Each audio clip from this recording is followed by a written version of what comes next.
To This Day by Shane K. I chose it because I didn't have the best adolescence. And during that time, I was very religious. And when I had a tough day, I thought back to the tale of Zacharias. Nobody loved him because he was the tax collector. And then he invited Jesus into his home. And Jesus showed him love.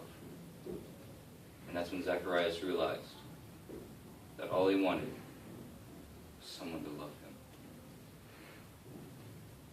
I'm not the only kid who grew up this way. Surrounded by people who used to say that rhyme about sticks and stones.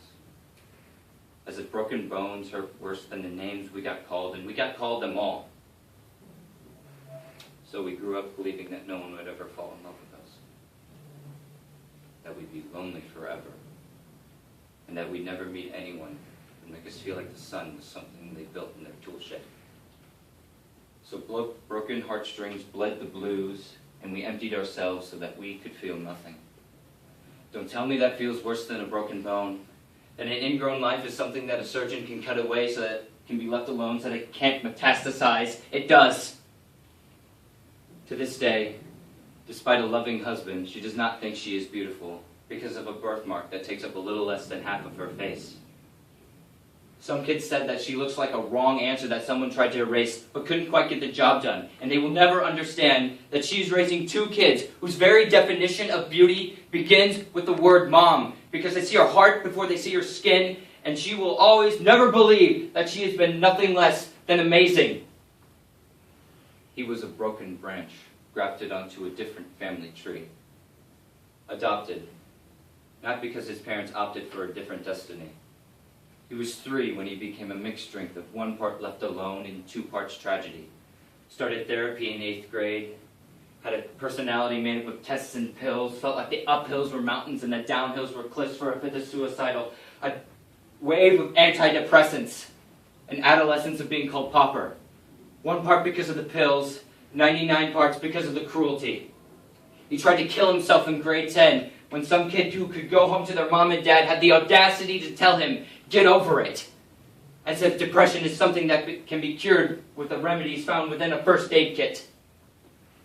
To this day, he is a stick of TNT lit from both ends, could plainly describe to you the way the sky bends in the moment before it's about to fall, and despite an army of friends who call him an inspiration, he remains a conversation piece between people who can't understand. Sometimes being drug-free has less to do with addiction and more to do with sanity. We're not the only ones who grew up this way.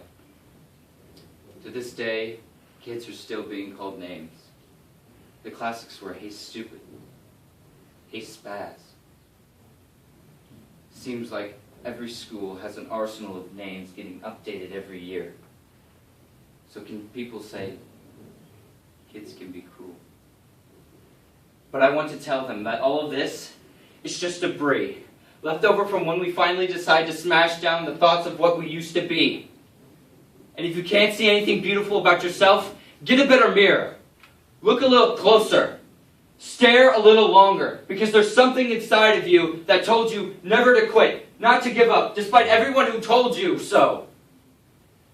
You have to believe that they were wrong.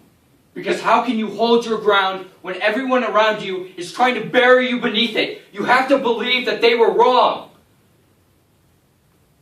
They have to be wrong.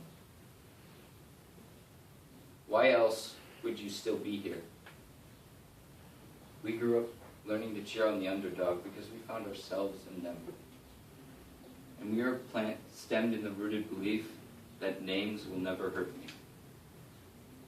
Of course, they did. But our lives will forever be a balancing act that has less to do with pain and more to do with beauty.